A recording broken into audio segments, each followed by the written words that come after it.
What do you think prompts companies to greenwash in the first place? It's a great question. I mean, I think companies are starting to realize that sustainability is table stakes. A lot of people thought that it was going to be a passing fad. And if anything, since the pandemic, making sure that your business is sustainable has only increased in importance. And there is certainly a desire for some companies to show that they're doing something, and a temptation to take a shortcut, which is what greenwashing is. Becoming sustainable is very hard, it's costly, and it takes real work. And some folks want to reap the benefit without putting the work in. But Tanya, presumably you do it because you think you will get away with it, right? Is that why they do it? That could be a reason you could get away with it. Another reason could be that there's not enough rules and guidance, and maybe some companies just need a little bit more help. And that's where the Competition Bureau could step up. They could issue some greenwashing guidance that really sets some examples. We see that in other jurisdictions. Julian, is that right? I shouldn't necessarily be so nefarious in my interpretation here. Maybe they just don't know the rules well enough. Is that possible? That's possible. That's certainly possible. A lot of them have good intents. They want to do good. They want to tap in these new green markets. They want to attract consumers that are interested in sustainable products, whatever that means. So yes, a lot of them want to do it well. And Tanya raises a very good point.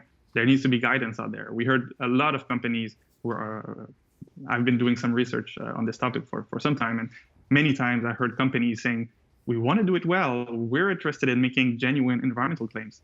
But what does green mean? If I want to say that I want to supply a green product, what does that mean? What's the bar? Which standards do I need to comply with? And that's really the challenge here. It's that there is legal uncertainty. The Bureau needs to step in and provide guidance. But of course, guidance is not everything. There's also needs to be some very concrete laws that can address this phenomenon. Right. Well, let's find out what's going on at the moment. Keldon, I gather there have been 8 complaints of greenwashing filed at the Competition Bureau over the past couple of years. So members of Parliament want to amend the Competition Act to stop this practice of greenwashing. But so far, I'm told the details are rather sketchy. What are they saying at the moment? Well, what's been put forward in Bill C-59 is really a clarification.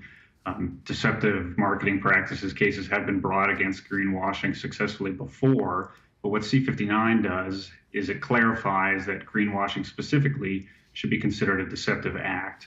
And that strengthens the hand of the Bureau when it goes to court to say, there should be a objective test for this, and, it's not being met on a product or service. But what's interesting is that recent complaints, and I'm thinking of the one against RBC in particular, have said it's not the claim about a product, it's about the claim of a company or brand entirely.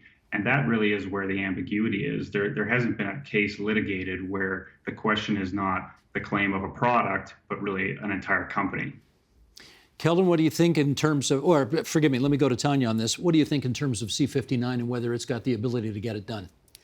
So C-59, the greenwashing provision, is a good first step, but it's just inadequate to address the breadth of greenwashing that we're seeing in the market.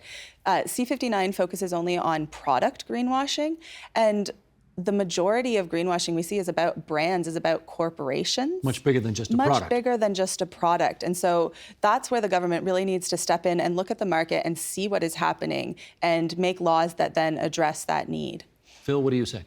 I couldn't agree more. We're seeing this happening, for example, in the United States. The Securities and Exchange Commission is releasing legislation and regulations that if you're a publicly traded company, you have to disclose your emissions. You can't manage what you don't measure. That's the step one of any strategy. And right now, the bill, while it's a good first step, there is so much uncertainty around what counts and the definition that it's far, far inadequate.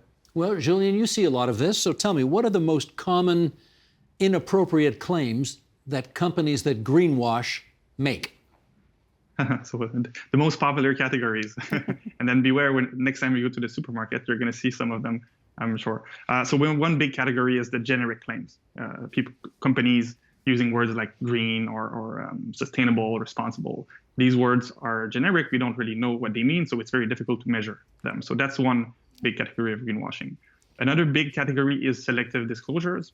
So essentially firms, organizations disclosing certain information about one aspect of their environmental impacts, but not disclosing corresponding impacts. So let's say you're going to claim that you're net zero greenhouse gas emissions, But you're not going to say that to achieve this, you had to destroy biodiversity. You had to harm the environment in another way. So that's another way, selective disclosures.